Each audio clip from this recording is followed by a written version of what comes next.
Please welcome Dr. Stephen Greer.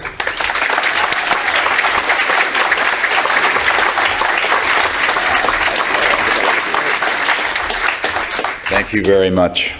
It's a pleasure to be here. And of course, many of you thought that I was here for this presentation or the premiere. I was here for Paul.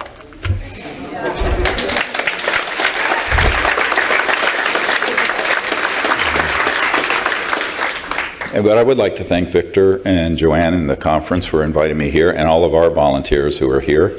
And Lyra, thank you. It's your birthday today. Happy birthday. Mine is next week. Any other cancers out there? So what I'm going to take you through is sort of an expansion of what the Honorable Paul Hellyer just has shared with you, and go into some granular detail on the evolution of secrecy and what we can do about it. There is, as you all know, and everyone in this room, you're not strangers to this, but some of the thousands of people on the webinar may be new to this concept, is that there has been 100 years of illegal activity, not 70 years since Roswell. And since the early 19-teens, and probably before, we have had breakthroughs in technology, which I rather kindly call the gangbangsters, and cartels of various types, oil, what have you, have kept away from the public. Most people don't know that in the 1920s, T. Townsend Brown was doing experiments with high voltage systems where you could have a crystalline structure, and with the correct electronic signal going into it, have that object levitate. Sounds familiar? Like a UFO? 1920s. This was reproduced in Germany in the Koloski-Frost experiment in late 1920s, 28, 29. Of course, T. Townsend Brown's work was subsumed by covert programs eventually, and the RAND Corporation. And what we are looking at today is a civilization on Earth that is dying because it has been strangled to death. And we are 100 years of lost evolution and of lost development as a people. And this is our chance to get it back. Now, a lot of people say, why did you do this film unacknowledged? Which, by the way, those of you who contributed to that, it was crowdfunded, raise your hand. Everybody give applause for the... That's how we made it. Okay, so that documentary, which some people go, well, you know, you didn't go far enough in it. I said, this documentary wasn't made for you all.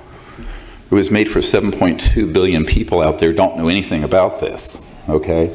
So if you're going to be compassionate, you can't stay in your bubble. You need to go out of your bubble, and you need to reach out to the rest of the world.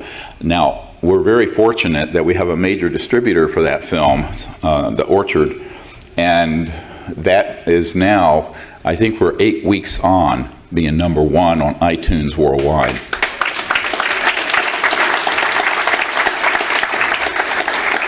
I think Richard Greer was miffed when his new movie came out and we beat them. No relationship. He's Greer, I'm Greer. What is really important about Unacknowledged is that, and I'm going to just encapsulate it, you're going to see it tonight, and then we're going to have a Q&A after the film is shown. It's really an attempt to put together a taste of the evidence that's compelling, all from government sources, military witnesses, government witnesses, documents, etc.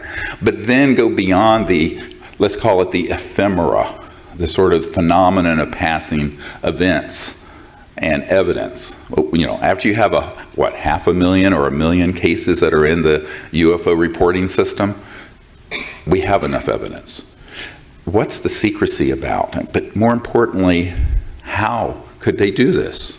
How is it structured?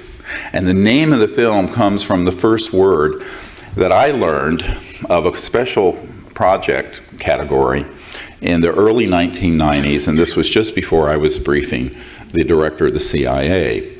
And unlike Paul Hellyer, he went on to not only defame me, but deny the meeting took place. And he took a golden parachute out of the directorate of the CIA onto the chief counsel for Booz Allen Hamilton, the contractor that Snowden worked for the NSA.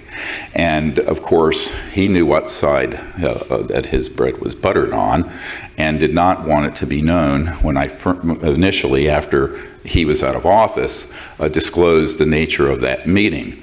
But that's a side parentheses. If we had every one of, as I said before, of the integrity of Paul Hellyer, we wouldn't be in the world we have today. Now, what has happened is that the unacknowledged special access projects, which is the proper name for a super secret black project that is running sub rosa, beneath the surface and illegally, is that those evolved over the last century. And they took on a huge increase back in the era of the Roswell event. Just a point of note, Operation Paperclip was actually run by OSS, and OSS evolved and became the CIA. Now, I know something about this, having briefed CIA directors and put briefings together for them. Now, this Operation Paperclip wasn't just because we wanted the best and brightest German minds, who were very much, many of them, Nazis, but we wanted the technology. And I'm going to share something that's a little bit astonishing. Haven't shared this in any real detail yet, but I think I should. And about 6 months ago, I had a 7-hour meeting with the son of Senator John Warner, who I had fingered as a member of this cabal many years ago. And Senator John Warner, who was not Mark Warner currently of Virginia, he's the Senator John Warner of Virginia who's retired. He had been an Undersecretary of the Navy and had been very connected to these classified projects from early on in his life. He married Paul Mellon's daughter. Now, the Mellon family, Paul Mellon, around the time, one of the few billionaires in the world at that time, went over in 1945 to Germany with General George S. Patton and some others to retrieve a partially functioning Nazi anti-gravity system that they were working on. And that was their secret weapon that they were going to win the war with. But they didn't get it perfected before we got the atomic bomb. And the rest, as they say, is history. However, an interesting side note to this, now I learned this, that Senator Warner's son, who's about my age now, a little bit younger, said to me, "You know, Dr. Greer, I have to admit that my family are fascists." He just flat out said it, completely. And he is not. But he said that he's come to realize that this is very much the case, and the people that they have worked with are also fascists. They are not interested in a democratic society and an open and free society. So what happened at this point is, believe it or not, as hard-ass as General George S. Patton was, he wanted this technology developed quickly and released to the public because he saw the humanitarian value of it. Free energy, no surface roads, no pollution, etc., and so on. They killed George S. Patton. He was assassinated, and this is known by the Mellon family. Now, because of this, what happened, and this is 45 before Roswell, a chill went through what I call the white hats in the military industrial complex, because not all of them, you can't paint all of them with the same broad stroke. There were many of them who wanted this to come out and were stopped. And the ones who wanted to maintain the status quo, predictably, are the ones who benefit from the status quo of endless war and the centralized gangbangster system. Now, these folks worked hand in glove with large banking cartels and oil cartels. David Rockefeller was mentioned earlier. And yet there are people in those families who were trying to defect. For example, Lawrence Rockefeller, an early supporter of disclosure and the man who set up the briefings for Bill and Hillary Clinton and the materials we put together in the 90s, he was opposed to this secrecy. He wanted to make open, peaceful contact with these civilizations, and he knew we were in trouble. And so Lawrence Rockefeller, however, could only go so far. You know, I recount this story. Gotta stay way back here. I recount this story of being at the Rockefeller Ranch, and I'm out there, and late at night and he's in his 80s, mid 80s, and he says to me, "Well, we need someone to head this up." I'm a doctor working full-time in an ER. I mean, we're working, you know, my short shifts were 15 hours, our long ones were 27. And I had 4 little children, and I had, you know, I said, well, this is ridiculous. And I said, "Lawrence, you're old and you're rich and you're a Rockefeller. Why don't you do it?" He said, "Oh, no." He said, "My family are already jumping up and down on my," I won't say what he said, toes, because I'm even hosting this meeting. And I said, "Well, why is that?" He says, "They don't want this to come out, the other part of this clan." So this is, you know, people make these simplistic sort of conspiracy. These are the craziest things I've ever seen. You can't be near the podium without it. Oh, yeah, that had to be a robot. I've never seen such things ever. And so what happened in this 7-hour meeting with Senator Warner's son at the Watergate, ironically, where they have a home, or 2 homes joined together, a massive condo complex.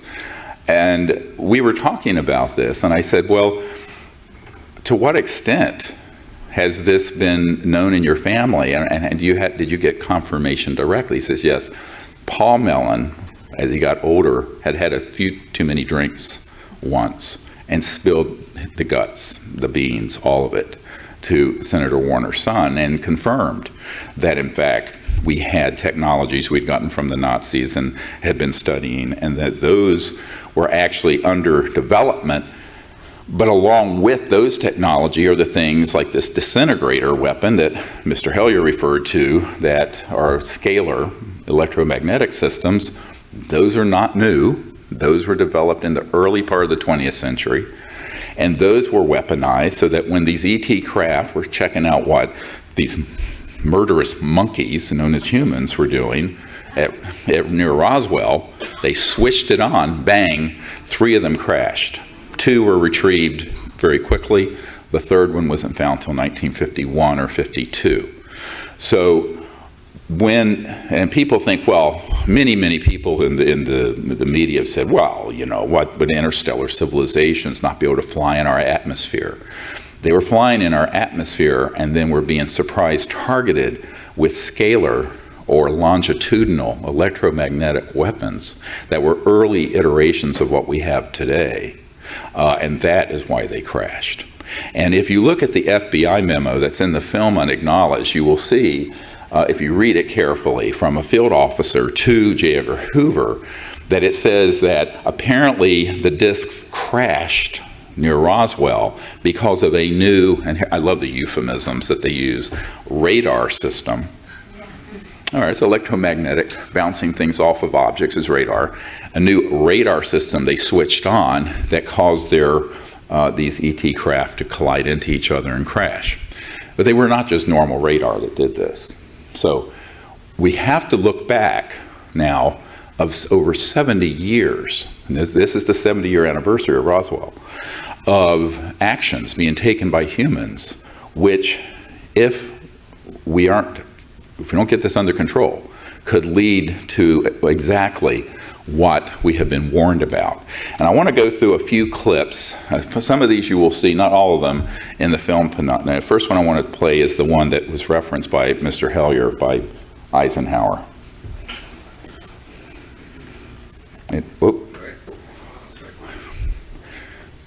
No sound. by the military. We must guard against the acquisition of unwarranted influence, whether sought or unsought, by the military-industrial complex. And then play the next one. That was in 1961. This is they're on the shadowy government with its own Air Force, its own Navy, its own fundraising mechanism, There you go. and the ability to pursue its own ideas of the national interest, free from all checks and balances, and free from the law itself. That's a U.S. senator saying that, not a conspiracy theorist at a UFO conference. So, and then I want to play the next one, which is, put up the next quote from Admiral Roscoe Hillenkoetter, the first director of the CIA. It is time for the truth to be brought out. Behind the scenes, high-ranking Air Force officers are soberly concerned about the UFOs. But through official secrecy and ridicule, many citizens are led to believe the unknown flying objects are nonsense. I urge immediate congressional action to reduce the dangers from secrecy about unidentified flying objects. CIA Director, Vice Admiral Roscoe Hillenkoetter. Make note, that was the first CIA director at the time of Roswell. The CIA was formed within weeks of the Roswell event. He, in a letter to Congress that was later printed in the New York Times, called for this congressional oversight, and he did not talk about the dangers of the UFOs. He talked about the dangers of the secrecy around UFOs, just like Eisenhower did. It's a nuance with a huge distinction.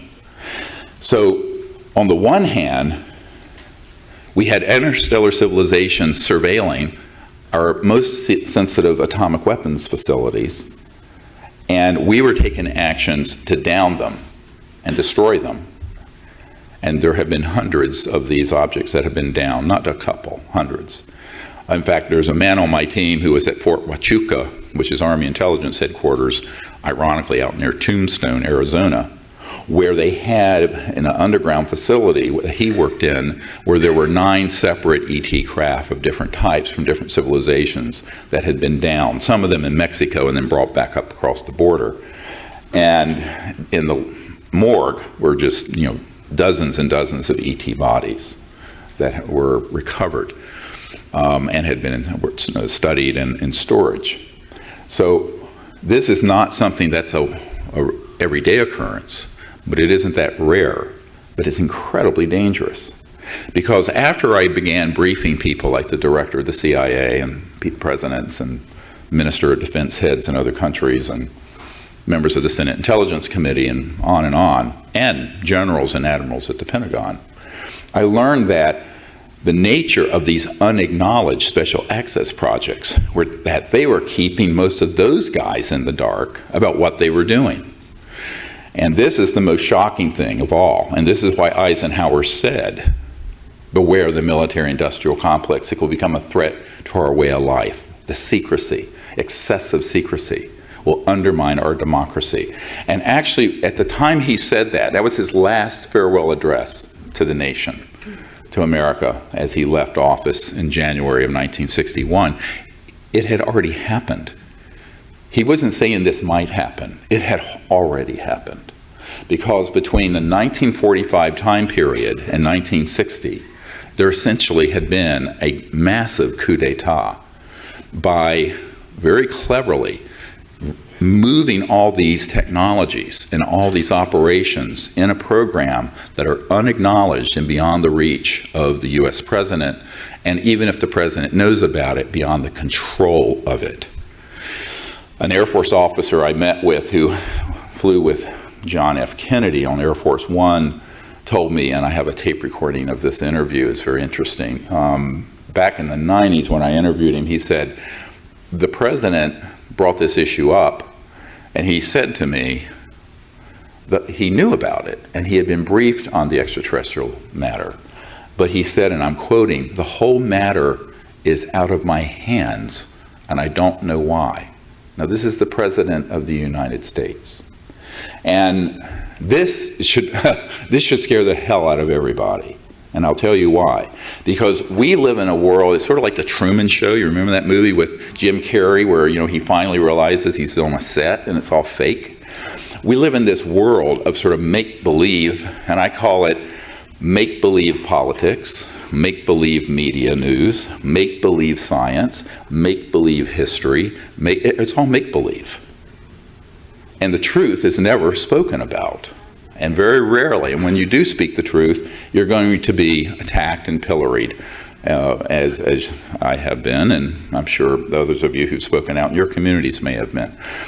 But the reason the secrecy has been enforced and created in this unacknowledged special access project, the mechanism of the secrecy, we're not talking about normal top secret TSSCI, top secret special compartmented information or intelligence. We're talking about a level of secrecy where if you had an organizational chart, you would have the President of the United States at about level 21. In fact, I've seen this chart. This is at about level 43, 44. So, and never mind your Prime Minister. So, no offense. I mean, no offense to any of you. I know, spoken like a real Yankee. And the same is true for our Secretaries of Defense. Gordon Cooper, who is in our film Unacknowledged in an interview, and many of you have seen this clip. What you have not seen, and what most of you do not know, is that some years ago I was given a presentation, and so was he, to the Federalist Society, a very conservative, old guard, constitutionalist organization. And you see it a lot in the media. In Washington, and I was in a ballroom larger than this, and it was their annual gathering. And before I spoke, Gordon Cooper came up to me and my wife and said, the Secretary of Defense a couple years ago, who at the time was Cohen, Secretary of Defense Cohen under Clinton, had asked me personally to give him all the specific data of what happened when his crew filmed a UFO landing in broad daylight out on one of the dry lake beds at Edwards Air Force Base, I believe in 1956. And because the Secretary of Defense wanted to see that footage and wanted to get to the bottom of this. And so astronaut Gordon Cooper gave the Secretary of Defense all the granular, actionable intelligence you would need to retrieve that information, and then got back later to Gordon Cooper, and the Secretary of Defense said, I'm denied access, apparently, because that has disappeared into some black hole. Now, this is the Secretary of Defense of the United States. So I tell these stories not because they're just apocryphal or sort of, but it shows a pattern that's very important from a legal point of view. And that is, and this is where I would differ a little bit with my friend, Mr. Hellier. We don't need to rescind the National Security Act. What we need to do is to violate illegal projects that are using the National Security Act illegally. Let me go through that again. Get your mind around this. If an operation is illegal and is lying to the President and to Congress, or to your Parliament and your Prime Minister, or your Minister of Defense, because as Minister of Defense said, he wasn't read into the projects that I know are going on in Canada today, and at the time he was MOD head. Those projects are, by definition, off the reservation, and they are running outside the rule of law, and they are unconstitutional. A priori, they cannot cite the rule of law to prosecute anyone who defects from them. Got it? All right, that's how I've gotten all these military guys to speak. And sometimes it takes me 5 years of hand-holding a colonel or someone at the FAA or whoever to get them to actually step forward, name, rank, and serial number. But for every one that you will see in the Disclosure Project archive that we have, and we have several dozen on our YouTube channel, it's youtube.com/S-disclosure, S as in serious, but S, the letter disclosure. We have about 800 more, or more than that, that have given me information, documents, what have you, about programs they've been in, but they're terrified to come forward. So what we really need is an executive order that would say you are hereby allowed to speak about these projects since they have been run illegally for 70 years. Now, in the absence of that, and Daniel Sheehan and I discussed this in some length, we, the people, can tell folks that we know, and some of you may know people who worked in these projects, that they cannot be prosecuted under any national security protocols if they are exposing an operation which is at its core an illegal operation. And I am here to tell you the secrecy on this issue is not only illegal and unconstitutional, but provably so. Because in proof of the pudding is this: I have published and put out top secret documents that were handed off to me by folks in the CIA and NSA that have not been declassified. Why am I not in prison?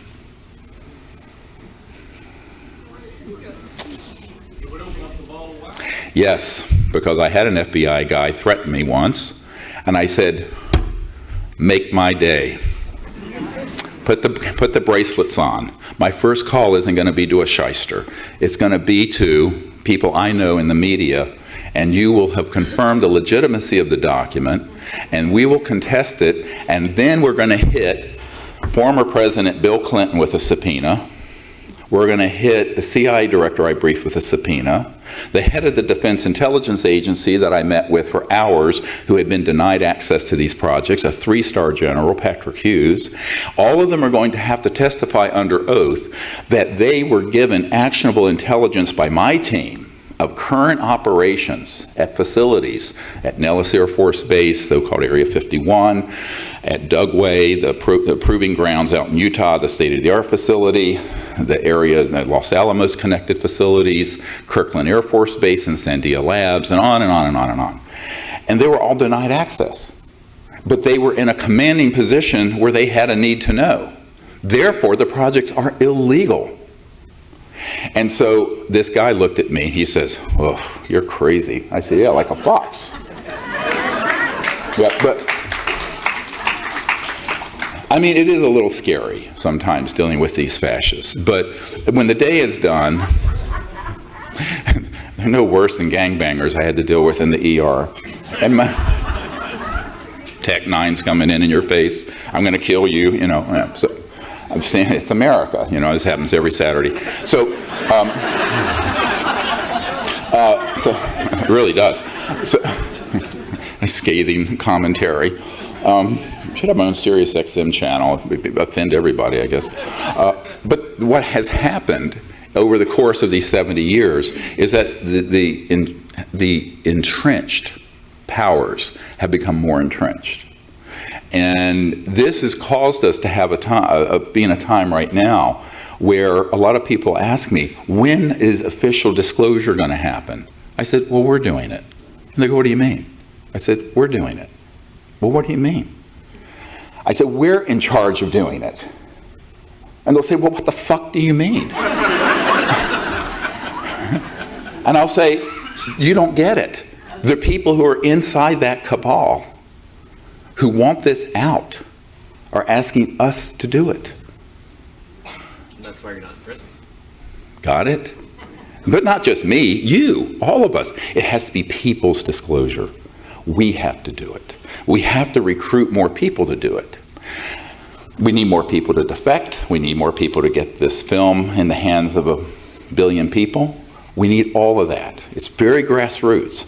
Because when people have tried to step off the reservation of this secrecy too far, they've ended up like Jack Kennedy. They've ended up like Marilyn Monroe, who was killed because she was going to hold a press conference. And that document is in the new book. I apologize, the books aren't here. Our publisher couldn't get them into Canada. So much for free trade. Anyway, don't get me started on that. GM can move billions of dollars across the border. We can't get it across without red tape like you've never seen. Anyway, so what has happened is that over the course of these last 70 years, There are people who really are on the side of the angels, who are on the inside, but when they have tried to step out because they were made men, it's like a mafia, they were made men inside the system. Whereas I'm nobody. I'm a country doctor who has worked in an ER, taking care of shootings and stabbings and heart attacks and strokes and all the fun stuff. And what ended up really causing me to the light bulb went off is that after I spent 1993 until 1998 briefing the who's who in our government and your government, governments around the world, asking them to do it, I realized, A, they didn't have the courage to do it. B, they didn't have access control. Now, what do I mean by access control? Well, I can brief this lovely lady here about and read her in on a project, and she'll learn about it. And that's what you do with the president. But if she says to me, I want to have control and I want you to do X, Y, and Z with that project, I'll say, no, ma'am, you don't have control over it. We're controlling it. Now, that has happened over and over again to U.S. presidents. One that's in the movie, there was a guy named President Jimmy Carter. Now, he's probably not in a lot of your radar. Many of you weren't alive when he was president in the 70s. However, President Carter, when he was elected, the first thing he did was ask outgoing CIA director, but he was still CIA director, George Bush Sr., to be read into or briefed on this subject. Guess what happened? Bush turned to him and said, I'm not going to tell you anything. If you want to learn something, get it from the Congressional Research Service. See what they can scrounge together for you. And brushed him off. Now, of course, that's illegal. It was a power play. They did not want Jimmy Carter, who ran as one of his campaign promises to end UFO secrecy and open the UFO files, because he had had a sighting of one when he was governor of Georgia. And Carter kept pushing, put together a White House study group. They were going to contract with Stanford Research International, SRI. SRI had some people in the black world approach them from the Pentagon and were threatened with losing all their contracts with the Department of Defense, and they denied to do the project for the US president. That's a true story.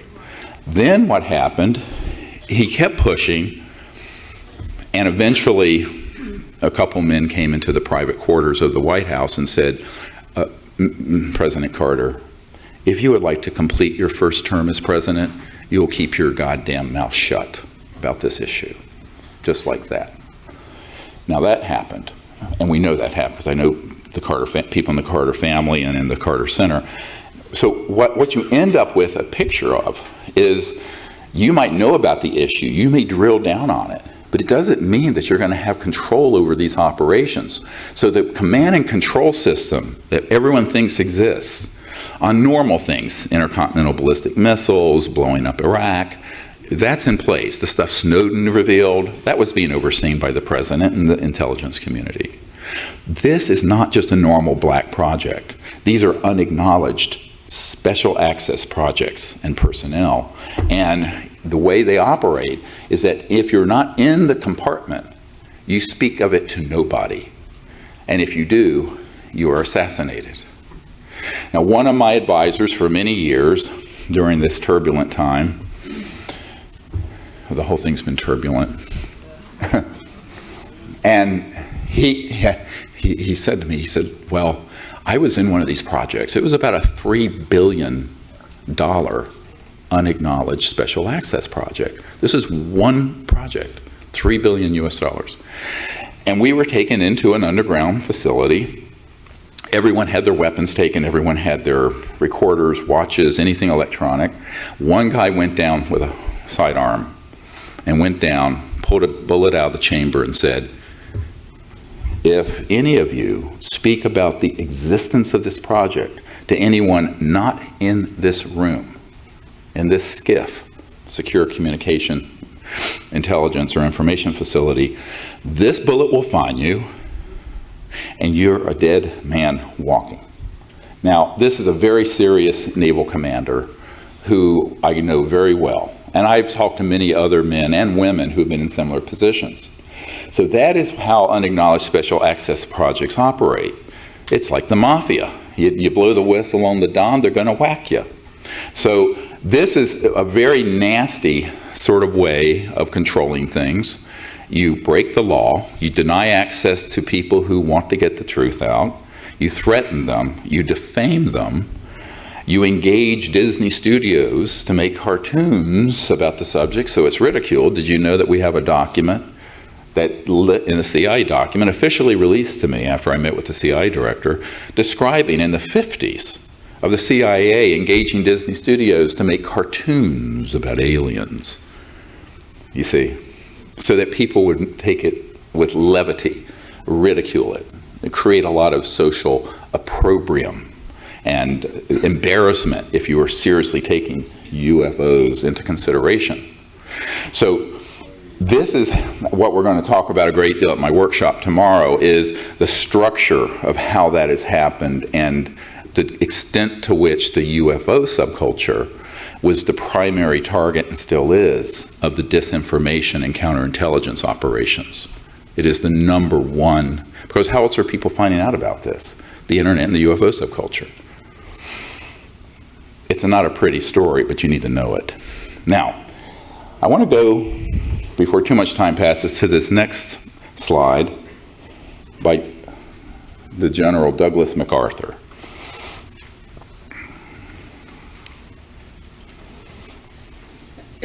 Hello? The nations of the world will have to unite, for the next war will be an interplanetary war.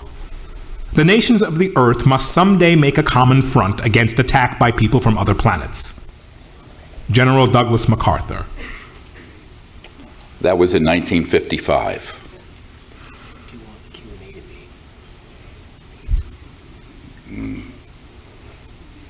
15 minutes.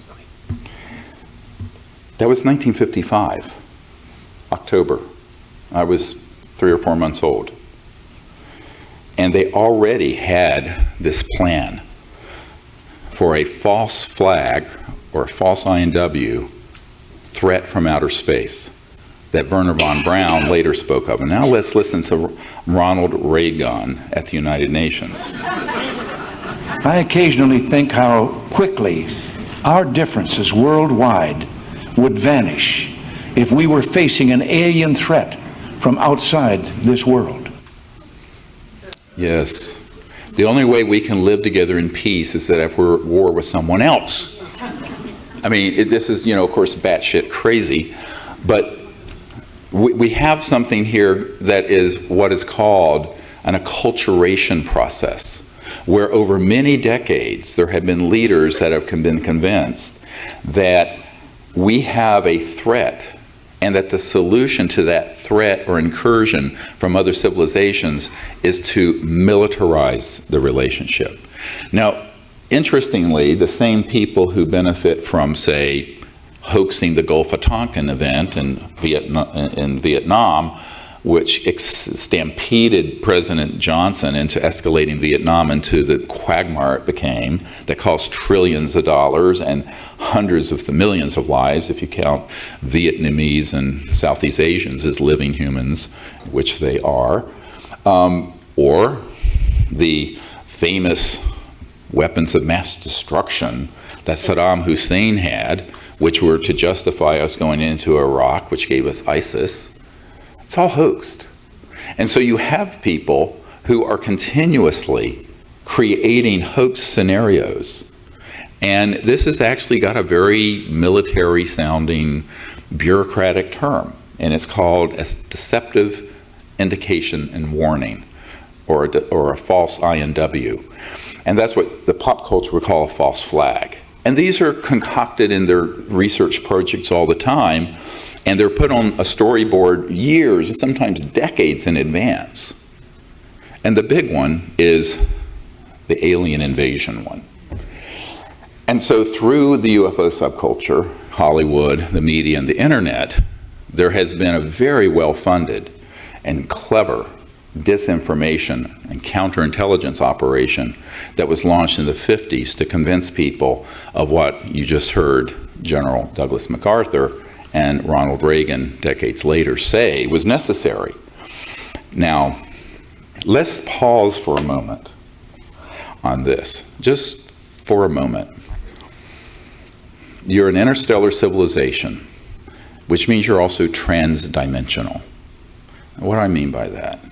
It means that you can create an electromagnetic field around this object, this phone, and have its angular momentum of all its atoms and subatomic particles alter where it drops out of or rises out of in a higher frequency this 3D into another dimension, which is not solid matter and is very closely approximates what you experience when you're in a lucid flying dream, so-called astral energy. We'll get into this tomorrow in great depth. Now, that's done electronically. Now, those technologies mean you can go faster than the speed of light because you're dropping out of linear space-time. So you're not going from, say, Arcturus to here in a line at some huge speed. You're simply dropping out of space-time and going boink, boink. Now, communication systems are even faster because there's no coefficient of drag of the residua of the material object. It takes a little bit of time, even if you're going interdimensional. But did I just lose you? No. But when you're talking about communication, that is instantaneous because they have devices that are like this, that instead of having a radio frequency bouncing around, a la 1844, which is all this is, right? Radio signals and microwave signals. They're going from thought to here. So you think to it and it does it and communicates. And they are thought actuated. So what is thought? Well, there is a quanta of thought and it can be quantified. And this is what we're going to go through a huge amount of this tomorrow in the workshop. Because that's what you have to understand. You cannot understand the actual extraterrestrial phenomenon without understanding this. Now, let's imagine that these civilizations, therefore, are maybe 10 to the 6th to 10 to the 8th, maybe more years more developed than we are, hundreds of thousands to millions. Their weapon capabilities with that level of technological prowess would render any conflict more laughable than mutual assured destruction. It would be point, set, match, over in a fraction of a nanosecond. It would be. Now, however, it sells a lot of books and movies and Alien and scary stories to present that there's an existential threat. And there has been a plan since the 50s to convince the public that the next big threat we have to spend trillions of dollars to fight is in space.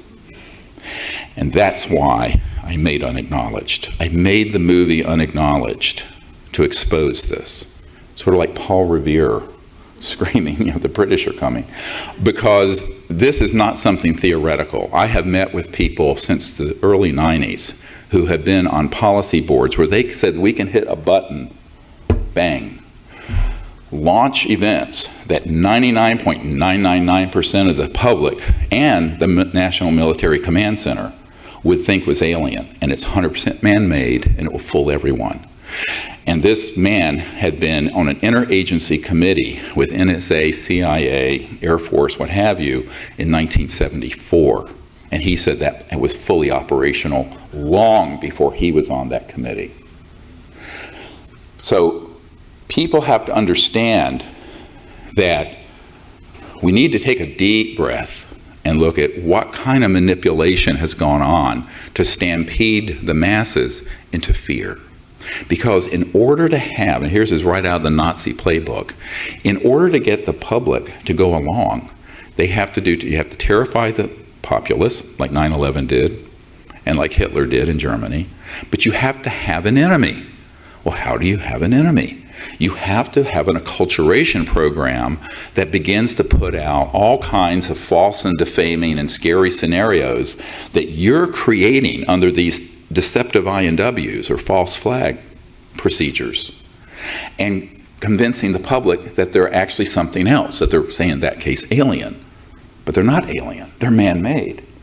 And what blows people's minds is that when I learned of this in 1992, 93, 94, from very good sources, I went, well, this has to be exposed. And this intelligence official said, oh yes, you can speak of it. It'll mean you're blacklisted. You'll be the most hated person in the UFO space. And on top of it, it is so bizarre. The truth is so much more bizarre than the fiction everyone's believing that no one can get their minds around it. They won't believe it. It hides itself. It's hiding itself. To wit, people don't realize that we had fully operational UFOs, man-made anti-gravities, October 1954. That was when we mastered gravity control. A man who worked at the Naval Research Labs and was the highest ranking scientist there, and by the way, that's the largest defense labs, and it's in Washington. I've been in those facilities. And he was on my team for many years. He's since passed away of prostate cancer, so I feel free to speak of this. And Rick Foch was his name. And he said to me, you know, I was in the vault and saw the documentation that in October 1954, we mastered gravity control. And so since the mid-50s, there have been two phenomena going on that have been conflated as one. Man-made UFOs that deceive people as being alien. They then began to realize that if they started staging other types of events, they could scare the hell out of people. And they began to develop the ability to stage things like abductions and mutilations. Now, all right, now, have people had actual contact with ETs? Yes, I have no doubt I have. But they began to also do this other program. And years ago, you know, I didn't know any of this. I remember in 1990 writing to, or early 90s, and I was just starting out in this. And I'm a doctor. I mean, I wasn't that versed in all this. And I wrote to the late Bud Hopkins Intruders Foundation. And a man called me up, and he said, oh yes, he says, there are many people who come to our meetings that have been actually abducted by what look like aliens, but they're being controlled by Air Force, and they're kind of robotic things. And they look like what you normally hear described, a gray or a this or that. And he says, but we don't allow those accounts to get published. We sanitize those out. And I said, well, why? He says, I'm being directed to sanitize those out. And then I found out that that operation was being funded by Prince Hans Adam von Liechtenstein, the banking family that funded Adolf Hitler, and is part of this cabal. How do I know that? Because I met with Prince Hans Adam von Liechtenstein, and he told me. I don't deal with rumor. And what I'll tell you is from firsthand. So I began to piece together this mosaic, this sort of like puzzle of, well, what part of this is real and what part of it is a false flag? And it turns out the dominant database on the UFO subject are the false flag, and which is predictable because they have to do to ETs what they did to Jews during the Third Reich. They have to be demonized. You have to hate someone to pay the cost in blood and treasure to go to interplanetary war, which is what Douglas MacArthur was calling for. So this is the game that's being played. It's a very big game. And I tell people, getting my mind around this is like playing chess in 38 dimensions. But that's what I set out to do. Now, most people don't want to hear this because they have fixed belief systems around the nexus of disinformation known as ufology. But I think it's important that we begin to put into our differential diagnosis, as we say in medicine, some things that you need to understand. That there are ET events, there are man-made events, and then there are events that are neither. And those are ones that originate from another dimension, but that are neither strictly extraterrestrial from another planetary system or human. And those are all being conflated together. And this conflation has been done deliberately because in the confusion, people lose their way. And in that chaos, they lose their way. And they don't know which is real, which is from another dimension but not ET, and which is man-made. And the man-made stuff is so good that it's astonishingly good. I mean, it's good. And I've talked to a number of operations directors who have been on man-made abduction squads who have told me exactly how they operate. And they're really happy for the UFO community to then report that out as an actual alien event. But he says it's not hard to figure out the difference. If you see an object at close range and there are parts to it, it's man-made. If you see a gray or some creature like that that's moving very robotically like this towards you, that's man-made. I know where they make them. I know what's in their neural complexes. I know the men who designed them, and they're nano-bio machines. Okay, they are. Now, are there actual ETs? Yes. Are there fake ones? Yes. But you have to know if you don't know there are two things to even ask the question about, you're not going to ask the question. You've got to begin to ask the question. I question everything. Someone said to me, well, you're a real skeptic about most. I said, yeah, with very good reason.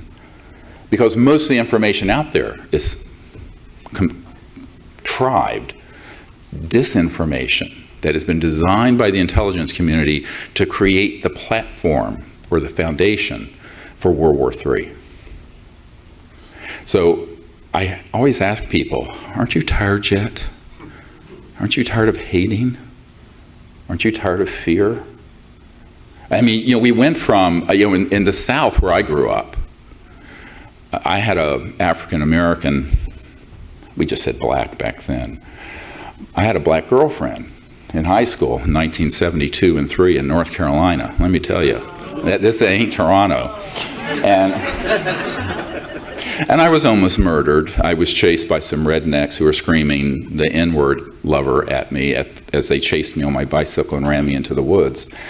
And, I remember as a child going to my father's Sears store where he sold fencing, and there were white and black water fountains.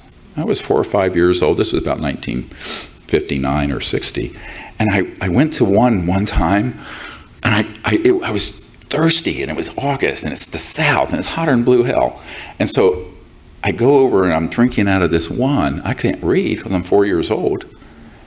And this old woman comes up to me and shakes me. Don't drink out of that. That's for the coloreds. And I said, well, is the water poison? No. I said, well, will it hurt me? It was like magical because my family was not racist. But it was this whole magical belief system of the Jim Crow South. I lived in it. Now we have a magical belief system about what I call alienism, who we have to be afraid of. Same techniques have been used by the same demagogues who want to control you through fear and create the foundation for war. Don't take it. Don't believe it. We can't be fooled again. It's like the Who. But we have been fooled again, over and over. So this is my wake-up call. This movie is the wake-up call for that. Then we went through, of course, the Civil Rights era. And I was involved with that. And we made great progress, but we're not quite there yet. But lo and behold, then we get into the whole thing where there's one religion fighting another, which is nothing new, but has been escalating rapidly since we've been involving ourselves in the Middle East. And then we have the whole question of gender equality. And let's not forget, it is Pride for Toronto, I understand, this weekend. Happy Pride, the LGBT folks. That people were routinely killed for being gay or lesbian, and certainly thrown in prison. So I think we have to realize that humanity has this multi-thousand year history of finding any difference we have with each other and making war out of it and hatred. And that is what we have to transcend. To me, that's the original sin of the human race. is that if you look at our genetic roots from primates, monkeys, they organize into troops that do get into wars, and they do murder each other. And we've carried that proclivity into our culture. So if somebody is a different color, a different race, a different sexual orientation, a different religion, a different ethnicity, my God, for so many years, hundreds of years, there were conflicts in Ireland, and it was white Christians that happened to be Protestant blowing up white Christians that happened to be Catholic. Doing. Now we're supposed to figure out how to live together in the cosmos with civilizations from other star systems. You see what a leap this is? How are we going to do that? You can't go to war because it'd be the end of all life on Earth. The weapons are too powerful. They make a hydrogen bomb look like a tinker toy. Trust me on this. I know what these weapons are. So the only path forward is one of universal peace, not world peace. World peace would have been 1917. All right? And then League of Nations. We have to establish universal peace. And that was why I left medicine. All right, to get that message out. We have to go from where we are to a civilization that understands that there is a singularity of consciousness, of the mind, that unites all intelligent life in the universe, and that we are those people.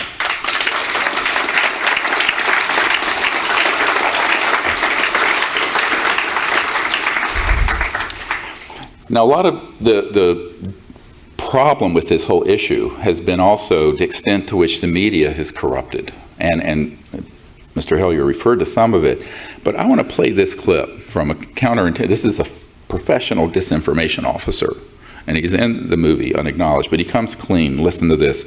I got some answers out of him I never thought I'd get.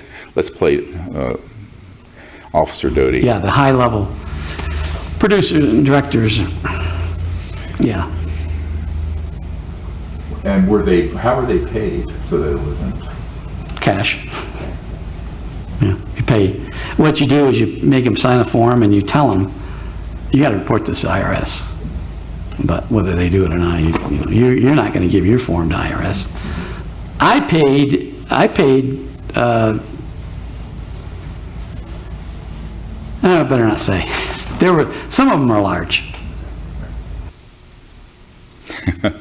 He's talking about paying off the media. Now, when you see his whole interview, which is a bonus feature on iTunes, and also we have a DVD of it from our online SiriusDisclosure.com, SIRIUS Disclosure.com. You get this whole interview. It's like 2 or 3 hours.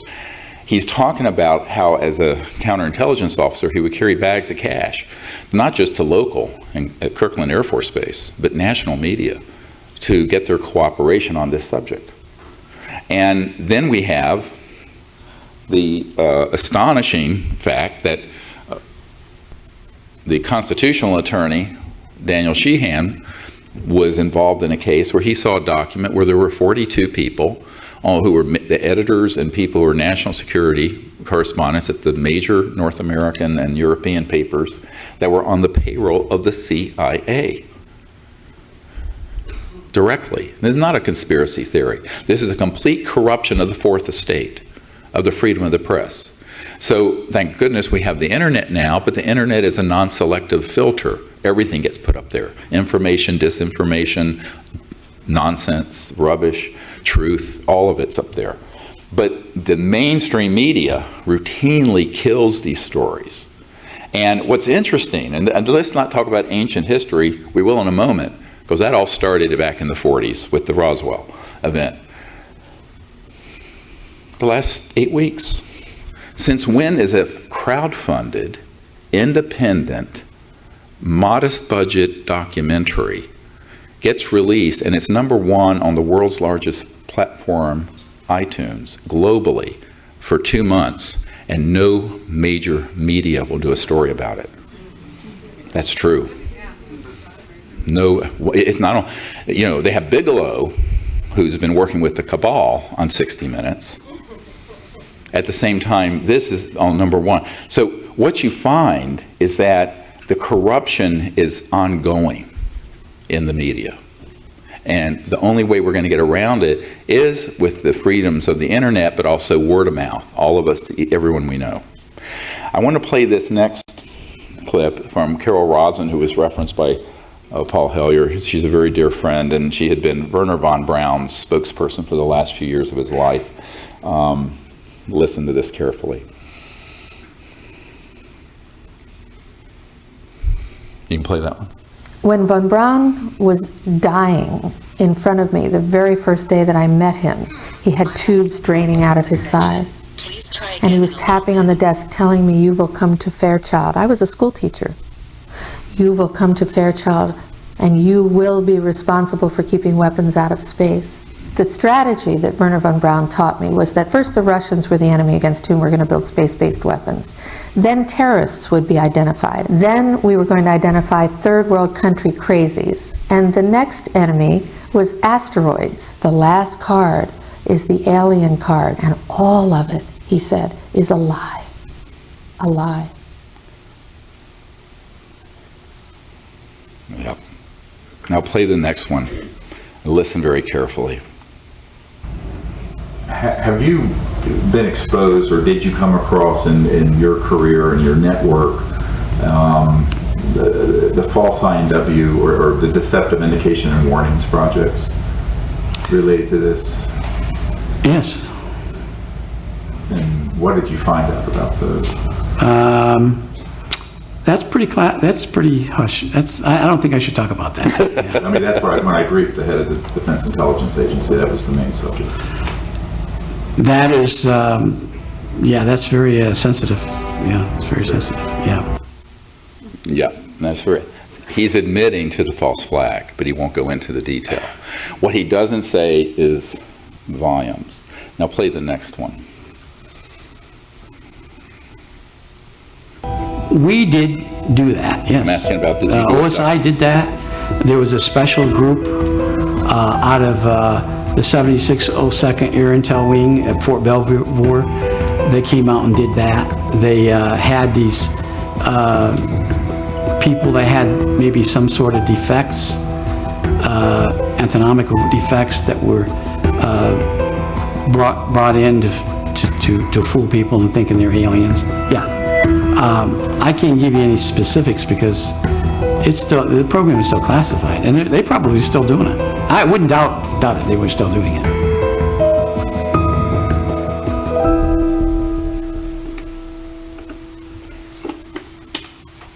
Okay, I think this is a bleed over from another clip. The key point was I was asking him about staging alien abductions.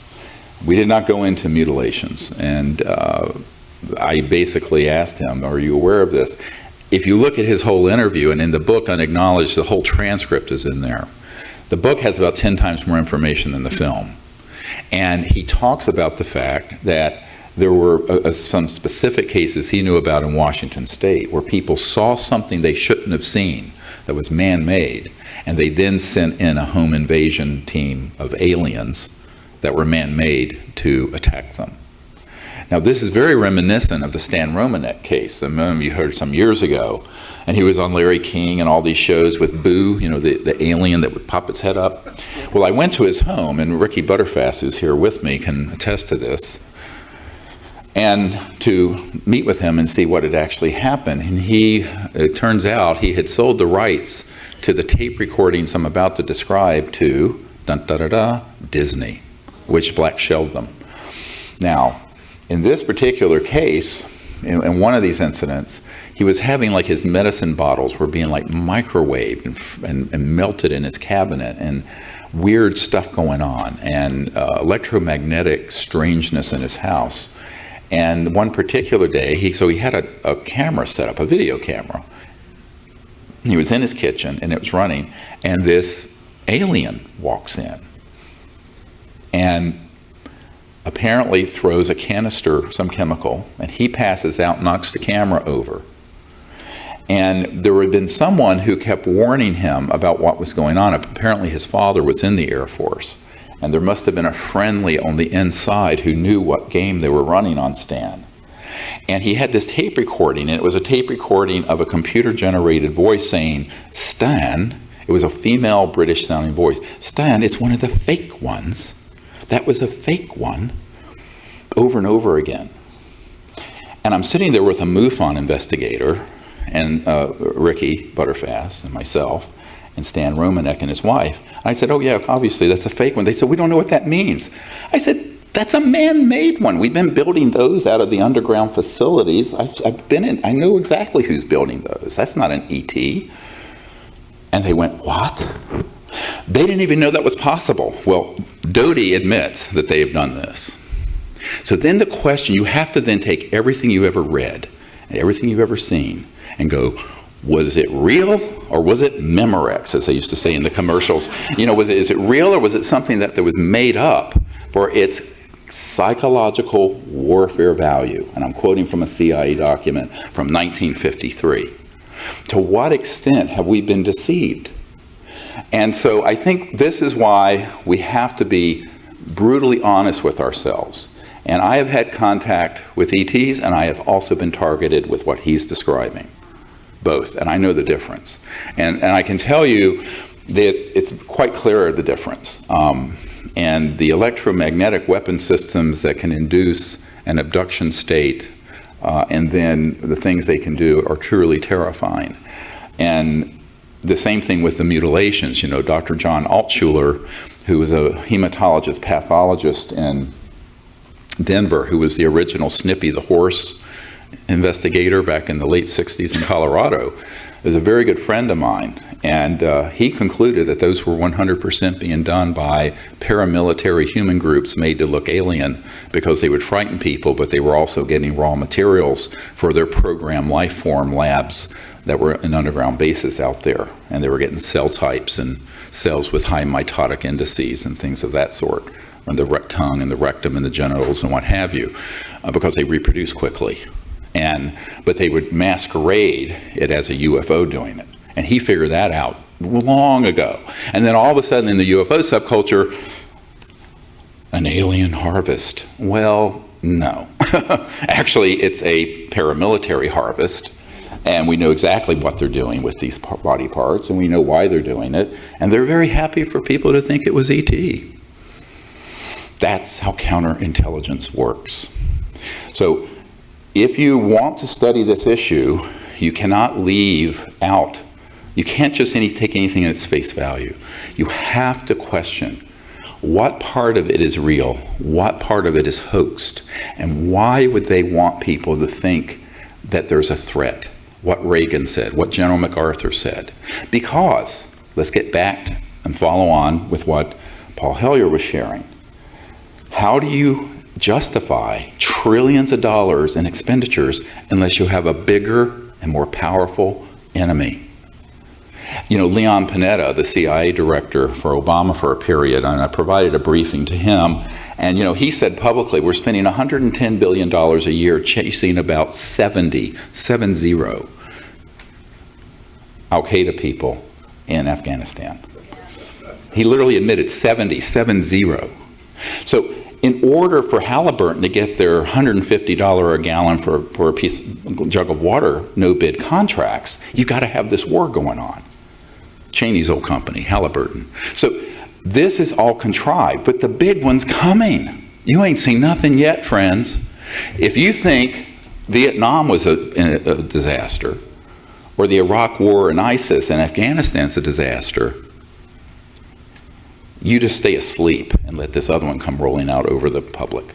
So we have got to wake up and realize when we're being played and when we're being deceived and say, no, we're going to opt for universal peace. And we're going to opt for a new civilization. Free energy, peaceful contact with these civilizations, the ending of these cabals, and the ending of the stranglehold that the gangbangsters have on this planet. By the way, the reason the secrecy is so entrenched, if you acknowledge that a UFO is real, man-made or ET,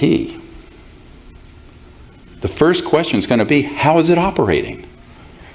When that's asked, it will be answered, because we have the answers. When that's answered, it's goodbye oil, petrodollar, your public utilities, hydropower, solar, nuclear power, internal combustion engines in your car, jet engines, rockets, all of it, bang. Obsolete. And we're talking hundreds of trillions of dollars in commodities that are traded on the Chicago Board of Trade, just in the commodities futures derivatives. That would be obsolete. You wouldn't need, when you don't need coal, you don't need oil. So you can't have this subject come out without it also bringing out the sciences and technologies behind it, which is why they're desperate to keep it secret and to scare people with it and create all kinds of false flag things. And people say, when is the false flag event going to happen? I said, it happened. It's been happening since the 50s. We're 60 years into a false flag operation, but no one's looking at it properly. So I want you to readjust your thinking about that. I want to play one more clip. It's a bit of a long one to give you an idea to what links they will go to. This is about the Cash Landrum case in Houston, where all these people were virtually killed and radiated by the crash of a man-made UFO. I don't know Did you if there ever was... meet an Air Force pilot who piloted them? Only the Cash Landrum. I actually interviewed him. Oh, you Or did? there were 4 of them. I mean, the two pilots. There was a systems officer that was handling the equipment, and then there was I can't remember what the 4th person did. He was a navigator or what he was. And I interviewed them, and everything that could have gone wrong, it took off fine from Nevada and flew perfectly. But when it was going to an air base. I can't remember which air base it was. Some air base in Texas. I think it was Webb Air Force Base in Big Springs. I think it was. Yeah, I'm pretty sure it was Webb. This is a man-made And UFO. when they tried to slow it down, that's when the problems happened. And then they cut power, and so many things went wrong that they almost crashed. They called for rescue helicopters because they thought we were going to crash. So these helicopters came out, but they finally got it going again, and they landed at some place. Apparently it was just past where they spurred all this radiation on those 2 poor people, or 3 people, or however many it were. And then they flew it back to Nevada. It was pretty huge. It was one of those big ones. It was not a saucer shaped. It was more huge oval shape. Was it man-made? It was reverse engineered. Reverse engineered, Yeah. yes. They trained 9 months before they ever flew it. And then they trained another, I can't remember how long, 4 or 5 months, flying it all around Nevada. And it worked fine. But the problem is, it's a reverse engineered alien craft with one of our nuclear propulsion systems. Right. Well, that wasn't refined because they couldn't figure out how to reverse engineer the aliens. They got it to work at times, but they couldn't manipulate it the way they needed to for a human pilot to fly it. So they had to put one of our propulsion system in it, and it malfunctioned. And they trained, and there wasn't any. I'll summarize the rest of it. So they were flying. What's really important about this is this is astonishing. So if there's an attorney who wants to go into federal court with me, we'll do this. He is admitting he was the principal investigator on the Cash Landrum event, which you can Google it, where there were these people critically injured and hospitalized with radiation because there was a breach of the reactor that spewed all this radiation. And as this UFO was descending outside Houston, it was spraying the people underneath with this horrible radioactive material. And they virtually, several people almost died, and I think later did. And he admits, and he was the principal investigator for the Air Force Office of Special Investigation that debriefed the 4 human occupants of it. Now, for years, they were very happy to let the public think that was an alien craft and the aliens radiated those poor people. It was not. It was the U.S. Air Force covert programs. They flew out of Nevada, meaning Area 51. So this is the sort of thing that goes on. And it's criminal, Those people actually tried to go to court to sue the government, and they simply said, this project doesn't exist. We have no knowledge of it. Because the people that they were trying to sue in the mainstream government did not. That's the nature of an unacknowledged special access project. And this is why we have to do disclosure. We have to do it now. We have to create teams to make peaceful contact that are non-militaristic with these civilizations. We must bring out these technologies to save the Earth's environment, and we have to liberate humanity from the gangbangsters. That's what has to happen. It's a very tall order, and we need every single hand on deck to do it. And I hope you will join us in doing so. Now we're going to take a few questions, or yeah? I didn't know we were going to do Q&A. If you had the ability, do it. I think we have till 3:30. Just 15 minutes. Yeah, about 15 minutes. So if people have any questions? Okay, what we're going to do is, we just have 15 minutes. One question, okay? Myself and one of the volunteers over there will get you a mic, and we'll do the best we can. One question only, okay? I'll start. Yeah, and just a question, not a soliloquy. Right, okay, please. Hello, thank you very, very much for being here. So something like the Corey Good stuff that we're all hearing about, the galactic wars that are going on, those are all false flag? Those are people that have been convinced that they're doing this? And yes, I mean, well, we have to understand there are witting and unwitting people in this. Yeah. Okay, so the quick answer is, without talking about personalities, I really don't care. I like to talk about ideas and not people. There is great value in presenting this Manichaean us versus them cosmic view. All right, this is the Cosmic Expo, right? So the truth is, many people have been in classified projects and been given experiences through these electronic systems that interface with consciousness that are absolutely real to them. Now, I remember in 1994 meeting with a man that in the 50s had invented an electronic system that you could wear so that you would be able to remote view in consciousness any place. But it also had turned it into a weapon system where they could give someone a consciousness experience of anything they wanted. And, hello? We lost power here. And give any experience they wanted. And the man I'm quoting here is a genius electronics engineer who was in his 80s and wanted to give this system to me. I didn't want to touch it. And he said, basically, if we want you to have a personal conversation with your personal God, Jesus, Buddha, Muhammad, whoever, you'll have it. You'll believe it's real. You will pass a lie detector test that it is real. And that's how good it is. Werner von Braun on his deathbed, in addition to warning about the hoaxing of an alien attack, actually said the only thing more frightening than that scenario and that plan is the electronic warfare systems that interface with thought and consciousness that can hoax experiences for people and that have been abused in this way. So what I'm saying is, I'm not going to ascribe intent to anyone. I think a lot of this is very innocent. But I can say that there are people who are either witting or unwittingly purveyors of a narrative of conflict which is simply not there and for which there's not a scintilla of objective evidence. The other point is that one of the problems is and I know I'm going to sound boring here, nobody knows science. So, you know, my uncle was Grumman, Northrop Grumman, and designed the lunar module. I mean, we're a science family, and I go, yeah, but people don't even understand how this thing works. They just want to know they can push a button and make something happen. But when you start talking about interstellar and intergalactic technologies, the idea that there would be wars, I mean, it's great for Star Wars, and it's great for George Lucas. He's made billions and billions of dollars on it. But the truth is, if you weaponize technologies that are 1 million years more advanced than our hydrogen bombs, you're going to detonate that sucker once on each side and everyone's gone. Your planet is turned into a pink mist floating through the cosmos.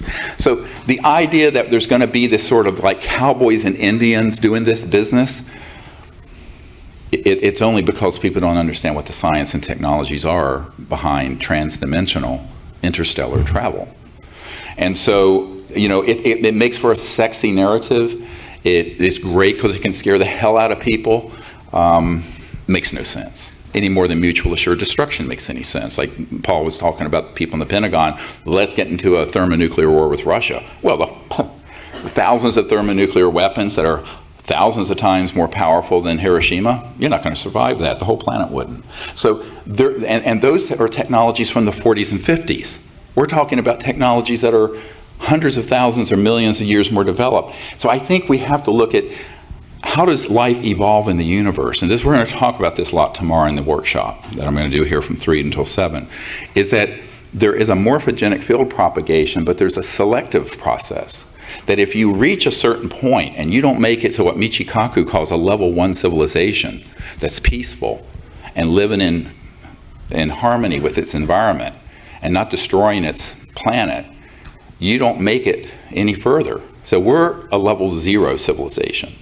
To get to a level 1, which is the minimum we have to get to survive this current period of time, we have to become peaceful on Earth and peaceful in space, and we have to bring out the technologies, and we have to end the era of endless war. It's required. And other civilizations have come this way before us, and if they don't get that right, they terminate. They destroy themselves. So this is what I call the selection of non-hostility in interstellar civilizations that is built into the system of the speed of light barrier. Because if you go beyond the speed of light and you still have this consciousness of violence, you're not going to survive very long because of the nature of that kind of technology being weaponized. There's a question on the other side there, yes. I think. Hi, Stephen, and thank you so much for this presentation. Sort of a dual question. What is the difference between, or how do you tell the difference between a man-made alien and a real alien, and a man-made craft and a real craft? Good question.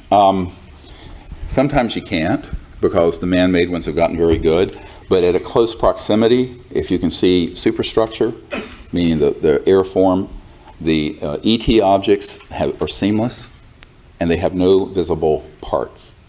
The man-made ones do have visible parts, like if you look at a Boeing, you'll see where the rivets are, and they are made, and I'll get into this tomorrow about what transdimensional manufacturing is, how you create a kind of an infra-ultrasonic energy field that's in this dimension just beyond linear space-time and materialize objects in totality, out of not digging up ore and digging up metal and cobbling it together, but materializing it. Okay, and that's how they're craft, and that's also how they're suits. So I'll give you another example. The actual experience, because I head up, well, we have tens of thousands of people now going all over the world doing close encounters of the fifth kind, making contact.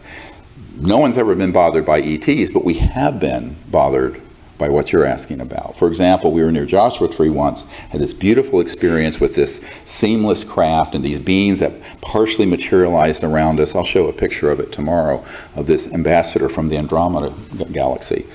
And then when we got back to our houses, one of the groups that was on my team were in a house near mine, and they had this program life form climb up on the house and was banging on the windows.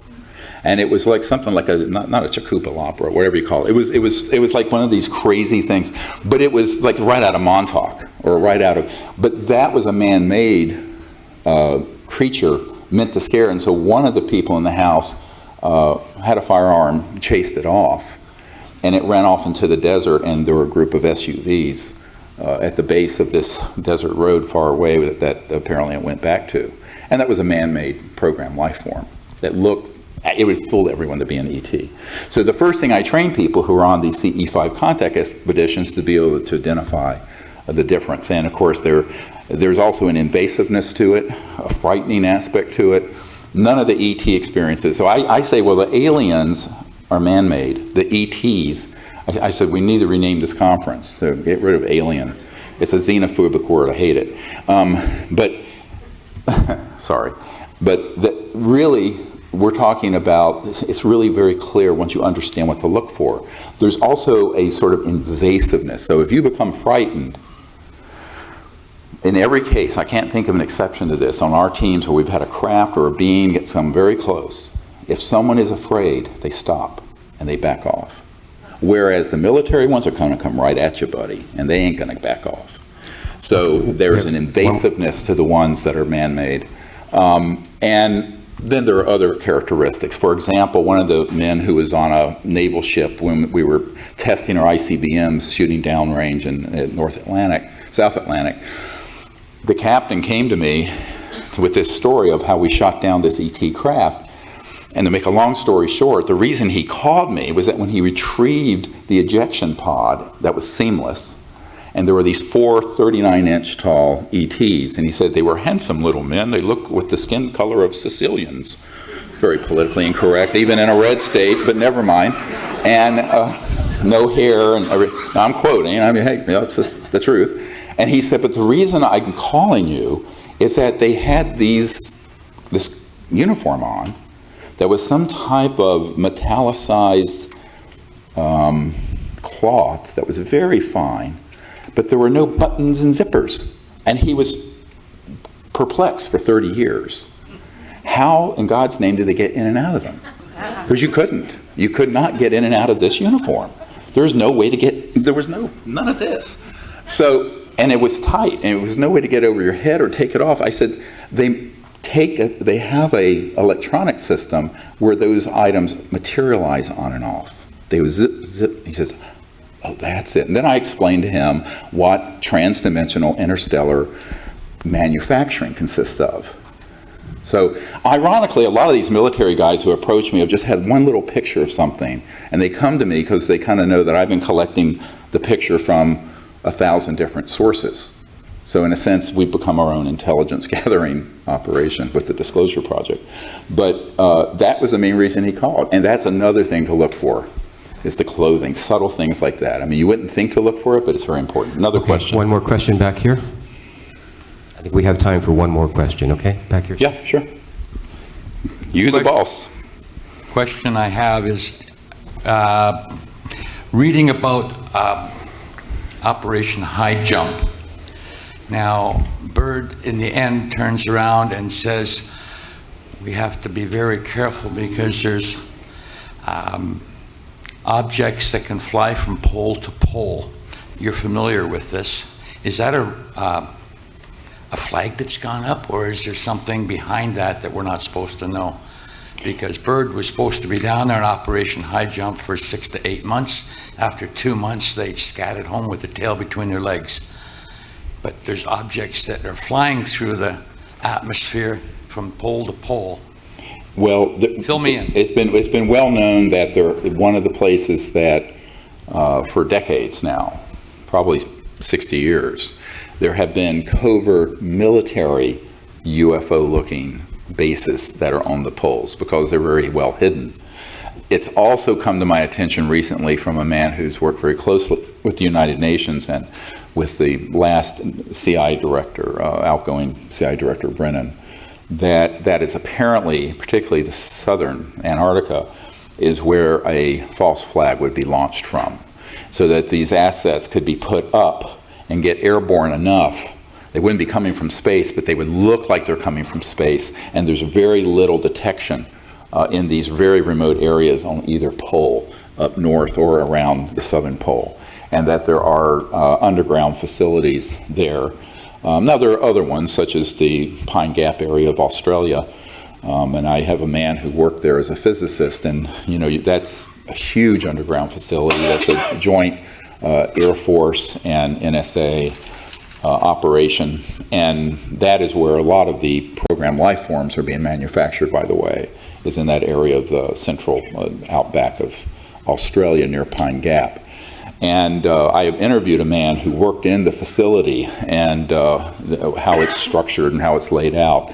And interestingly, with this Air Force intelligence officer, Doty, he describes both the man-made research and development sections of Area 51, but also describes in detail the areas that are dealing with the true ET craft, and the two have no connection to each other. They're very compartmentalized, but he had access to both.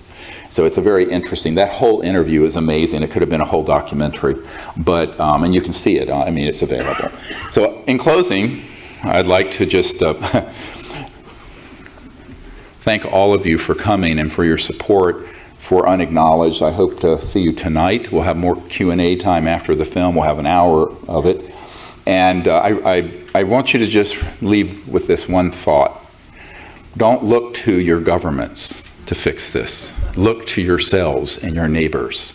Look to what you can do. Because the Disclosure Project, you know, I founded the Global Disclosure Movement after I had exhausted every single possibility going through the government that you and I know about.